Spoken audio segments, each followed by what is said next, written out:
Starfield. It has got to be one of, if not the most polarizing game that is set to release in the next year. If you've seen anything about it, chances are you fit into one of two camps. Either you are very excited because it's coming from Bethesda Game Studios, the same guys that made Fallout 4, Skyrim, Fallout 3, how could you not be excited? Or you're in this other group and you're not sold. In fact, you might even look at it and say that it looks, dare I say, bad. Now, when they first showed off the gameplay trailer and our first look at the game, I made a reaction video that did very, very well. Thank you for clicking on it and watching. But in that video, my general vibe was that I think the game just doesn't look very good. It looks really bland artistically. It looks graphically outdated by probably 5 to 7 years. I think the gunplay looks downright terrible. And when you consider Bethesda Game Studios is the same company that made Fallout 76, their promises of over 1,000 planets to explore and a huge scope and scale falls on deaf ears. I just simply am not convinced that this company can pull it off. And that's what I said in the video. I am unwilling to give them the benefit of the doubt because of their track record. And as a result, a lot of you guys said that I was simply being overly negative and I wasn't giving the game a fair shot. So I heard you. I want to give the game as fair a shot as possible, and like I've said before, I don't want to be wrong. Believe it or not, I don't like being like negative or putting things down. I like to be hyped about things. I want to be excited about new releases. Who wouldn't be? I mean, I'm a fan of Bethesda Game Studios, and I have been in the past. I just think recently they've screwed it up so royally we can't really trust them at the current moment. And if you say, no, I don't believe you're a real fan of Bethesda Game Studios, I mean, do you have a life-size cutout of Todd Howard? I didn't think so. Okay, I'm just gonna set him over here until I can take him back up to the bedroom. So today I wanted to play devil's advocate and actually look at the game and get somebody else's perspective on Starfield to hopefully inject some optimism into my veins and help me see what I have not seen yet with regards to Starfield. And to help me do that, I asked a good friend of the channel, MrMattyPlays, who covers all sorts of Bethesda stuff. I've been watching him for close to a decade, back when he was doing like Fallout 4 hype videos in 2013-14. This guy's an OG, been around forever, and I'm a big fan of his, so I'm thankful he came over and chatted with me. But real quick before we get into it, a thank you to our sponsor, Ren.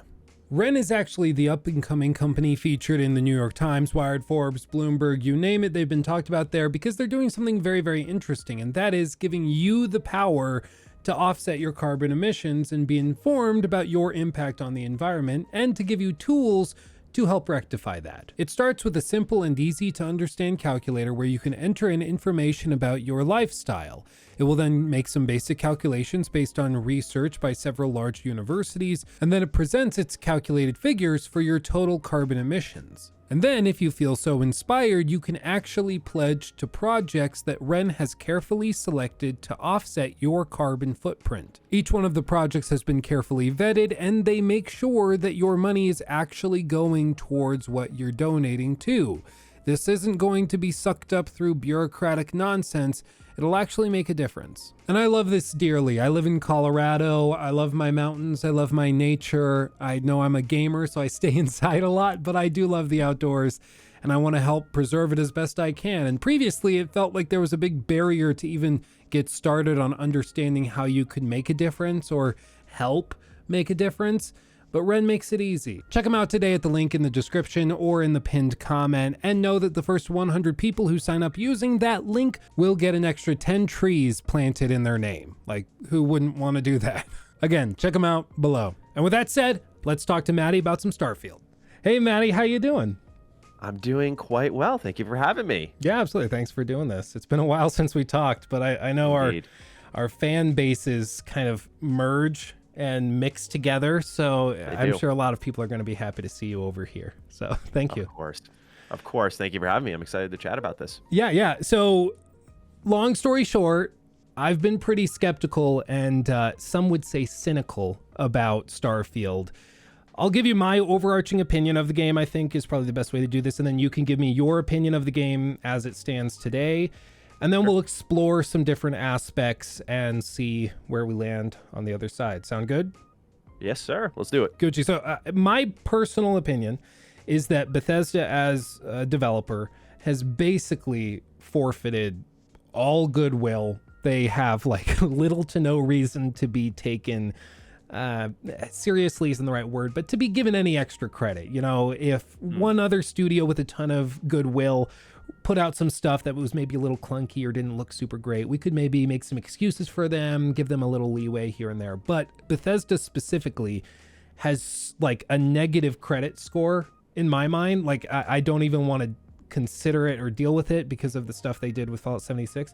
So for me, I look at things like the graphics, the gunplay, the scope, some of the advertising materials that were kind of concerning, and I see all of that for Starfield, and I'm not feeling it. I think it looks not even just bland, but I think it looks bad. I just don't see what other people are seeing, and I don't understand why there's really any hype for this game whatsoever. That's my stance. What's yours?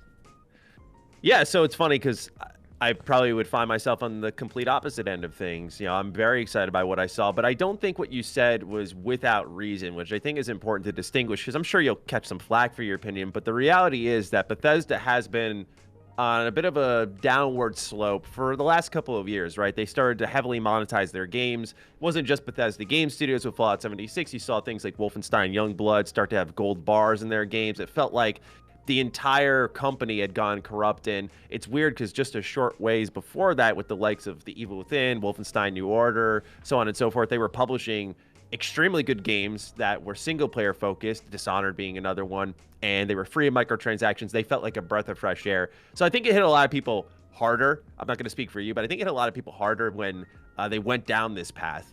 So I think, yeah, they were quick to lose their goodwill, just like someone such as CD Projekt Red. But the reason why I've felt a bit of a general pivot is after the acquisition of Xbox or rather when Xbox had acquired Bethesda, you know, that was something that I looked at and thought to myself, this is when I felt Bethesda was at their best, when you looked at Oblivion, Fallout 3, to a lesser extent Skyrim. I thought that stretch of games, of course Morrowind too, where Xbox and Bethesda were really close, is when they were putting out the stuff that at least spoke to me, right? The single player open world stuff. You take a break from that, you get the likes of Fallout 4, which I like a lot, but I do think is very flawed. You get something like 76, kind of speaks for itself. So to me, it's like they're going back to what worked, and that doesn't mean it's going to be an on switch of suddenly the quality's up there, because obviously what we saw speaks for itself. There was some stuff rough around the edges. That's where the delay comes in, and I've been in the mindset, delay that thing as long as you need, because they can't drop the ball on this. But overall, I'm excited, not only because of the partnership with Xbox, but you don't always want to run on what a company is saying, but I feel like Bethesda, the way they're speaking about this game, Todd Howard, what he's saying, and what's been shown, has, to me, displayed they're more serious about making a single-player RPG. And I think it's because, sadly, in the same breath, Todd kind of showed how Bethesda missed the mark, where he said, we think people are ready now for these types of hardcore single-player RPGs. I think we were ready a while ago, but that shows why we got something like Fallout 4 the same year CD Projekt Red was giving us The Witcher 3, right? So it seems like they were just late to realize what we all collectively felt, and now it feels like maybe they're finally delivering that. So that's why I'm optimistic on things, aside from, you know, the gunplay I thought looked really bad. That was something immediately, like even in my rawest reaction, emotions being high, I saw it, went, not it. But otherwise, the exploration and the ambition I saw was encouraging, because at least if it drops the ball, they tried. I don't think with 76 they tried, and I think with Fallout 4 they were overly safe. Yeah, I think that's fair, and I'm glad to hear like some, at least some, I would say realistic or reasonable skepticism, because I think the important thing to remember for people, at least that watch my channel, is I try to be skeptical, but that's different from cynical. So skeptical is just not being convinced of something until there's evidence to be convinced of it, which is the stance I think I'm taking with something like Starfield, where I'm not convinced this game is going to be good, especially when you consider all the different forms of evidence that go against it, like, you know, the most recent releases from BGS, etc. Whereas cynicism is just like shooting something down. I mean, we all know the types who are just like, oh, this sucks, but I hate it. Why do you hate it? It just sucks. It's terrible. You know, the Sony ponies hating Xbox stuff, or vice versa, right?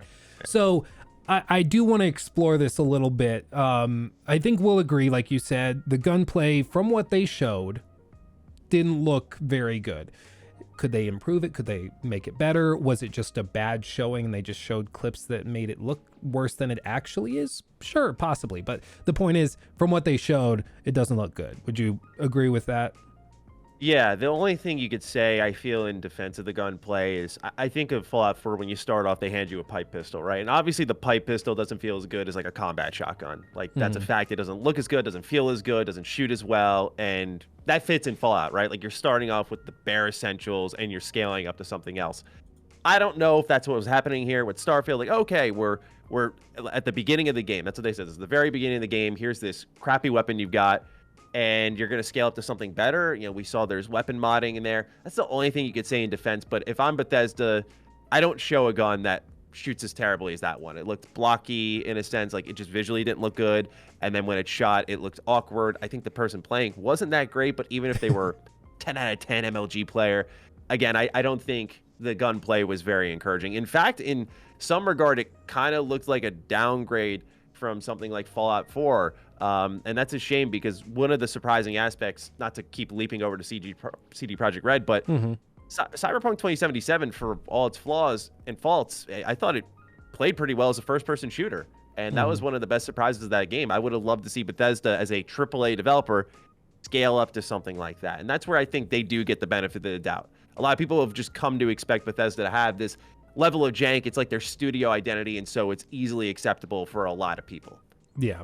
And I do think, going with that idea of jank, that, I mean, Bethesda jank is a real thing. You know, we might have some younger viewers who didn't play Fallout, 3 or Skyrim back when those games launched, but like Bethesda jank's a real thing, and Bethesda fans that have been around for a while definitely have a higher tolerance for bugs and glitches than, let's say, your average like Sony Santa Monica fan or Naughty Dog fan. And that's important. And I think it's important for us to distinguish, like, I personally don't have a very high tolerance for bugs. I just personally don't. It tears me out of a game. That doesn't mean that, like, you're wrong for having a high tolerance. I just personally don't like it. And Sure. I like, as long as we make those opinions clear and those starting points clear, I think it informs most people's interpretation of other people's opinions, because like, you can play Cyberpunk 2077, have a great time, as I did when it launched. I was like, this game is actually pretty solid. It's a broken disaster, but like the game inside that pile of crap is pretty good. I just personally would ding it like 5 whole points out of 10 for the bugs, whereas other people might ding it 1 or 2 points. That's basically what we're talking about. Yeah. But I guess we should start on the thing that first grabs people when they watch a Starfield trailer and everything that they have shown off and will show off, which is the graphics and the fidelity that's being presented and displayed here. Because for me, looking at it, I think it just looks pretty lackluster for 2022. I understand, it's a large open world exploration game. It's a role-playing game, so graphical fidelity is not the, I guess, biggest and highest priority. But for me, it just doesn't look very good. And I know some people have thrown out, well, it's got 100,000 lines of dialogue or 200,000 lines of dialogue, or, basically making excuses for it. But at the end of the day, for me, it doesn't change the fact that it just doesn't look on par with the competition. What are your thoughts on that? Yeah, I think it's fair. Because I think back to when the Bethesda Game Studio screenshots leaked for Starfield, way ahead of any gameplay reveal, any trailer reveals, and you could just tell by looking at it. Like I said in my videos, it's got a Bethesda stink. Like you can just tell when you look at a game, it's a Bethesda game. What a tremendous term, by the way. Yeah, Bethesda stink. Yeah, you just know it's got the odor on it. And I love it. Again, you kind of become accustomed to these things. For me, I don't want to sound like I'm overly defending it, but I do think with all I saw that they're trying to do and kind of build from the ground up systems-wise, I am okay if the game doesn't look something akin to The Last of Us Part 2. I feel like as an industry, we're trending more and more in the direction of like pure photorealism, and I think there's a place for that. There are people who are very fidelity focused who like that stuff. I like that Bethesda's in the we look good enough category, but we're gonna, in this case with Starfield, it looks like, focus on some other things. To me, this is where what you value as a player matters more. I value, as a role-playing game fan, it's my favorite genre, the lines of dialogue, like you mentioned before. To me, I will take that over the game looking pretty, and we're cutting that down. We already saw how that went when they tried to cut down the dialogue system to voice the player character in Fallout 4. So, not to pivot off point here, but when it comes to how the game looked, as someone who's got some decent experience now with game development, you start to learn about the process of creating these assets. And I'm sure one thing we'll get into, of course, is just how many planets are in Starfield and how many of them have to look diverse and different, and the amount of assets you have to make for those. And while some of these planets will seemingly be barren, or many of them will be quite empty, I still feel like you have to make them look good, and I think there's a lot of time spent on the diversity of assets rather than making them all look pristine. And I think that's where you start to see things get spread thin a little bit, because you look at the size of Bethesda Game Studios, they're much bigger than they once were, but they're still as big as, say, Ubisoft, right? They're still not up on that level of staff count, which I do think is a good thing, but it does come at a cost. Yeah. Well, I mean, let's follow that down the vein. So the scope, that's something that has a good amount of people very excited. I mean, over 1,000 planets out there. Each are allegedly going to be unique, at least in some way, and explorable, fully navigatable, all of that. That's crazy large scale, especially for a team that's the size of Bethesda Game Studios. Sure, they're larger than they were back even with Fallout 4 or Fallout 76. They've got a team of hundreds of people now. But I mean, even for Ubisoft to do something with that with like 5,000 developers would be a big deal and a huge scale and scope consideration. So I think there's two ways you can take it. Like, either it's optimism and it's like, wow, that's crazy big, and you start to get hyped over it, or you look at that and you say, that's crazy big. How? How does that work? Because we all remember No Man's Sky with the procedurally generated planets, and that's, they're going to have to do something to make the procedurally generated planets feel unique and feel as though they have that Bethesda fingerprint of really carefully designed worlds. For me personally, I haven't seen anything that they've shown off that makes me think that they've managed to build out 1,000 really unique and beautiful and fun to explore planets. It just sounds like another Todd Howard 16 times the detail. It just works promise. Yes. But I don't know. What are your thoughts on it? Yeah, this is one that I sit there in the camp of skepticism for sure. I know Bethesda kind of immediately responded to things. Todd came out and said, we have more handcrafted content in our game here with Starfield than any other one we've done before. I think that's a good thing to know about. However, it's never going to reach the level of the 1,000 planets all being worthwhile to explore. They were pretty clear that sometimes it's just going to be like this ice planet is just going to be an ice ball and nothing more. I don't know how I feel about that. I sit in the camp of people who I would rather have like 12 finely crafted planets that are dense and explorable with lots of things to do, lots of outcomes, of course, because I want that role-playing focus. I think this is where we're seeing that Bethesda's design philosophy hasn't shifted as much as we'd like, where they still think bigger and broader is better. I think BioWare went down a similar path where they used to make these tight 20-hour games that were highly replayable, where Bethesda's like, what if we just made these games 200, 300, 400 hours, and they've just gotten bigger and bigger and bigger, and so goes the entire AAA industry at that point. But I think Bethesda had an opportunity to trim it down. It looks like they're not. On the positive side of things, when it comes to their procedural generation, this is something they've done since they've really been put on the map with Morrowind, with Oblivion. They procedurally generate the terrain and they build on top of that. If it's as simple as, and I don't know if it's really this case, clicking a button, there is the terrain, poof, and then they can start placing stuff on top of it. Great, I'm less concerned. But I think what they're doing here could also address one of my issues with Fallout 4, which is that you had one map that was a host to handcrafted content and player-made content, as in the settlement mode. I wanted that to the side completely. I think it took over too much of the game. Now with these planets literally being off to the side, and I can choose to touch down on them, where I imagine the very vacant ones are designed for settlement building and crafting and all that stuff. If I want to opt out of that, I really don't want it in my face. That was the issue with Fallout 4. I was replaying it for a video recently. it's like you just stumble upon location after location from the outset. Like the first 2 locations you hit, Sanctuary, Red Rocket, boom, boom, they're both settlement areas. Like they're just trying to constantly force that. So to me, that separation could be a good thing. Yeah. But it'll also bring the problem, without a doubt, it's going to happen, which is there will be more planets that are empty than there are explorable with fun things to do. And that's going to be right away a knock off the game for sure. Yeah. Well, it's definitely a sign of developer maturity, I think, to put something in your game, but then not force players to engage with it. It's something I praise all the time in like Rockstar games, for example, where they have these crazy systems and you don't ever have to touch them, but they're there.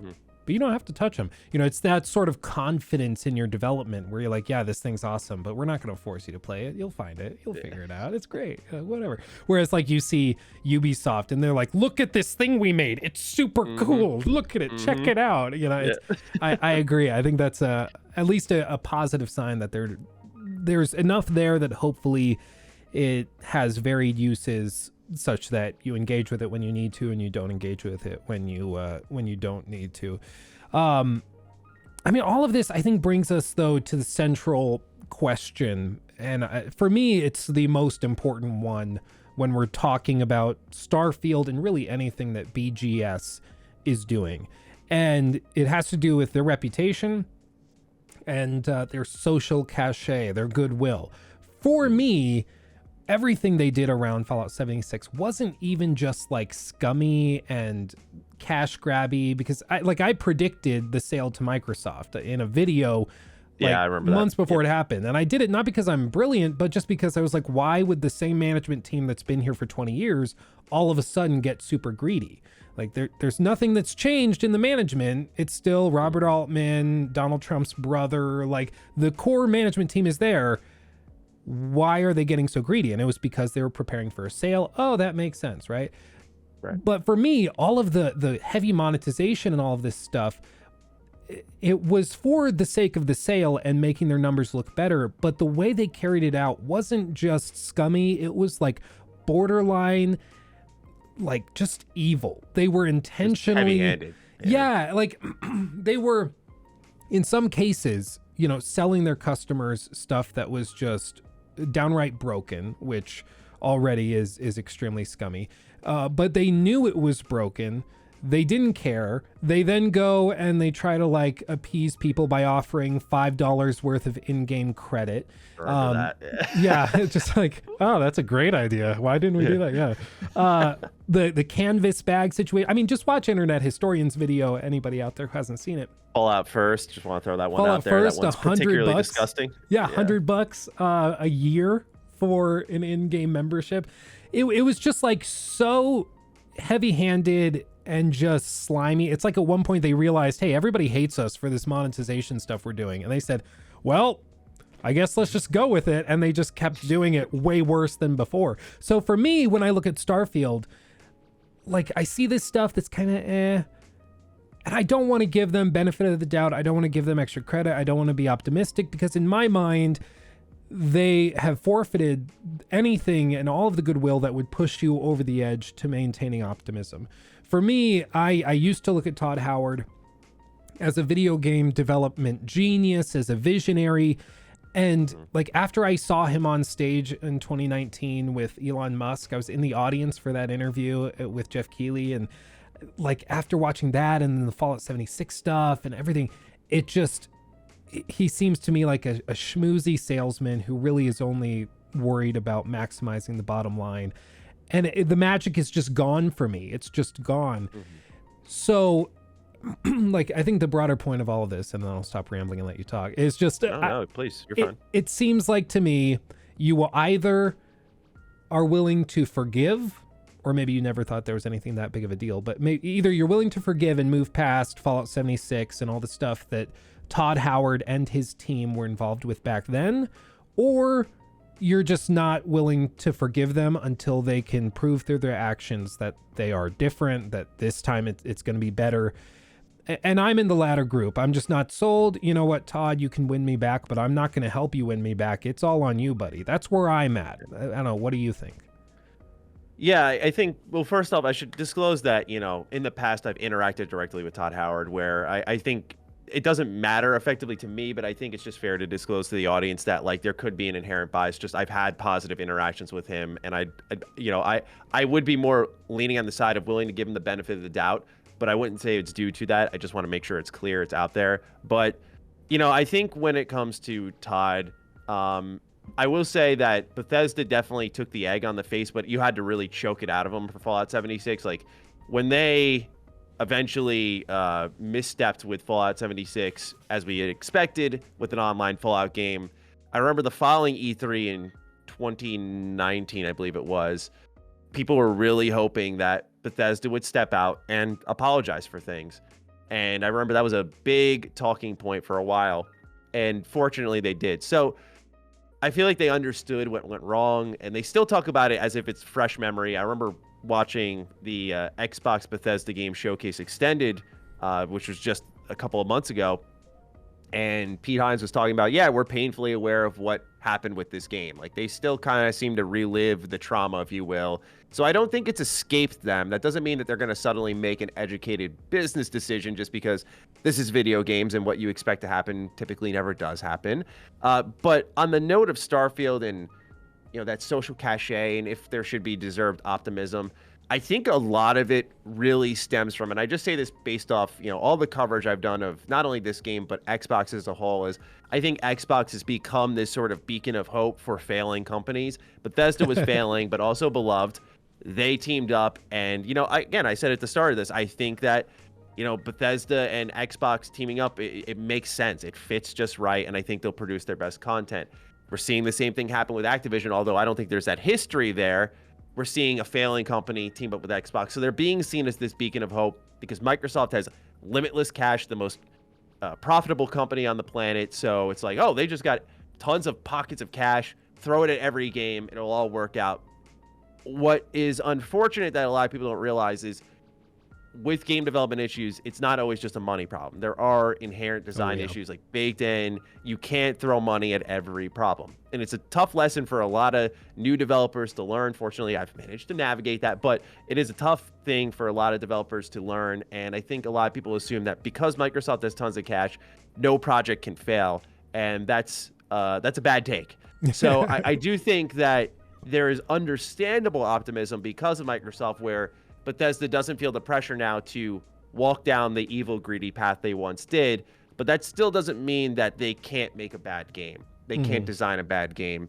And those choices that they commit to, things like, we're going to do 1,000+ planets, that is something you can't just unwind the clock on. It's there, it's set in stone, it's a part of the game, and we'll see what that means when it finally comes out.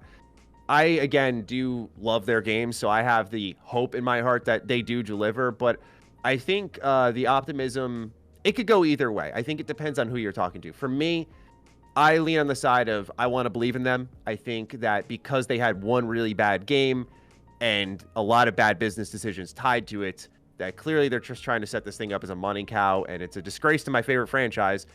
That all aside, they have, in my eyes, only made one truly, really bad game. Even before that, their worst game, Fallout 4, for many people, I thought was still a really good game. Yeah. So to me, they've delivered quality of product consistently. They missed a beat one time. It's the same way I look at CD Projekt Red. So it's not just Bethesda where, okay, CD Projekt Red delivered a technical mishap. That's probably putting it lightly. Their first time around. I think when we get to The Witcher 4, whatever they do next, it will be much better. And I'm not going to just forget their past games because they delivered one dud, but it is worth keeping in the forefront of our minds. So I don't think you should go full optimism or full skepticism. I just kind of sit in the, unfortunate for us content creators because people like to have a take, but I kind of sit in the gray area on it. Yeah, no, and I think that's fair. And I think one thing you said earlier is going to stick with me, and is probably the thing that I think is important to think of for everybody out there. And that is that, like, Rome wasn't built in a day. Yes, they had a stumble, one really big stumble, but they had a stumble. But, like, they just recently were bought by Xbox, and the benefits of that merger and acquisition will be continuous, and that's something that you kind of figure it out and you walk into. So is it to say Starfield will all of a sudden undo everything bad that came from Fallout 76?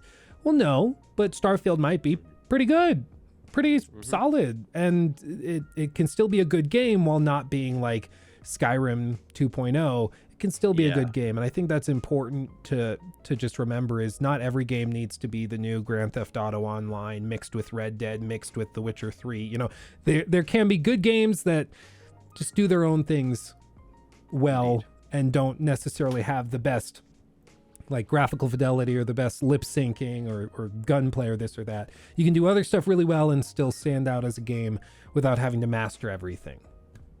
Yes, I agree. And real quick before we go, Maddie, I know that you said you've met Todd Howard, and like I'm only like sort of really, really jealous, so I'll just leave that there. But do you, sir, have a full-size, life-size cutout of Todd Howard?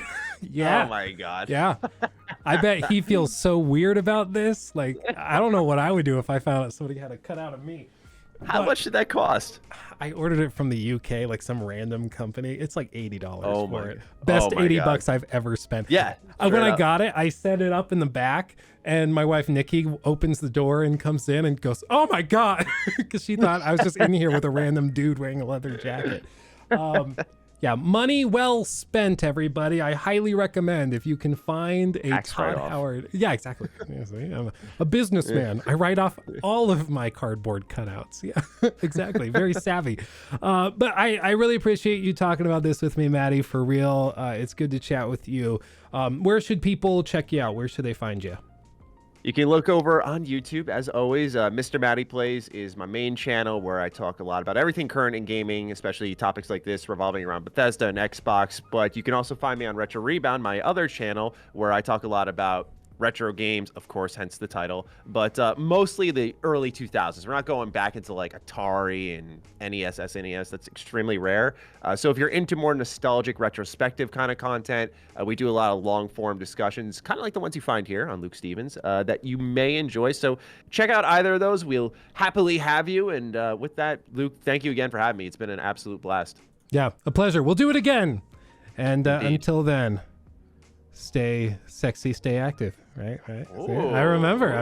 Yeah. See, I know.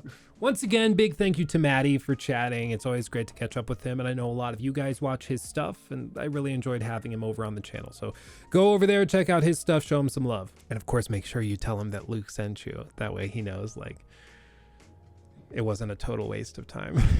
That's going to do it for me. Let me know what you think of Starfield in the comment section below. If you think Maddie made some really good points, or if there's something we just didn't touch on that needs to be addressed. I'm looking forward to reading those. But I'll leave it there. Thank you for watching. I love you all more than you could possibly know, and I'll see you in the next video.